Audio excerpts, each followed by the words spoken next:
Avec Murprotec, agissez contre l'humidité et prévenez les risques de l'habitat sur votre santé. Murprotec vous présente Sud Radio. Parlons Immo, Maison Saine. Avec vous, Grégoire. Alors aujourd'hui, j'aimerais vous poser une question assez simple. Lorsque votre voiture fait un bruit inhabituel, vous allez chez le garagiste. Lorsque votre corps vous envoie des signaux, vous consultez un médecin. Mais lorsque votre maison essaye de vous parler, est-ce que vous l'écoutez vraiment ?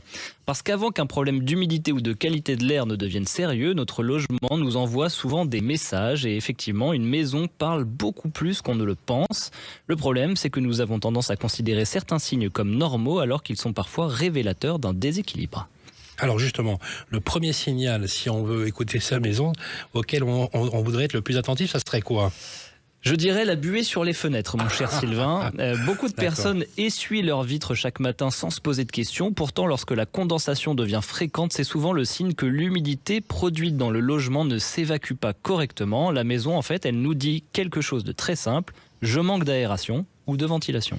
Autre signal sur lequel tout le monde connaît, c'est les odeurs. Bah oui, absolument. Une odeur de moisi, de cave ou de renfermé, ça n'apparaît jamais par hasard. Très souvent, notre nez détecte un problème avant nos yeux. Derrière ces odeurs, en fait, on retrouve souvent de l'humidité, des moisissures invisibles ou un renouvellement d'air insuffisant.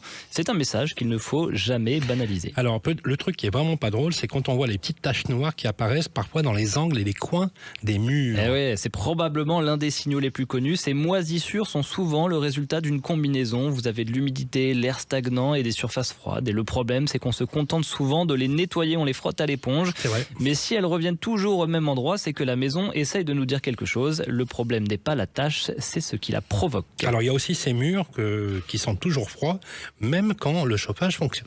Et oui, ça aussi, c'est un autre indice intéressant. Un mur anormalement froid peut révéler un pont thermique, une isolation défaillante ou parfois une présence d'humidité dans la maçonnerie. Et là encore, ce n'est pas forcément visible immédiatement, mais le confort du logement s'en ressent. Alors, il y a des signes également que l'on considère parfois comme des défauts esthétiques. Une peinture qui cloque, un papier peint qui se décolle, des plaintes qui se déforment. On pense souvent qu'il s'agit d'un problème décoratif, mais très souvent, ces dégradations sont les conséquences visibles d'un problème invisible.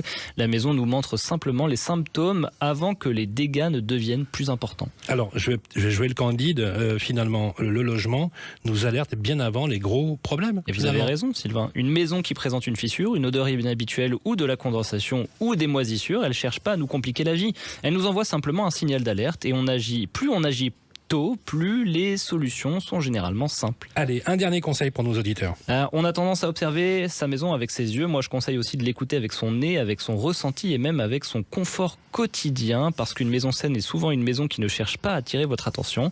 Et à vous qui nous écoutez, écoutez votre maison. En cas de doute, rendez-vous sur maison-saine.fr. Sud Radio. Parlons Immo, Maison Saine. Avec Murprotec, agissez contre l'humidité et prévenez les risques de l'habitat sur votre santé.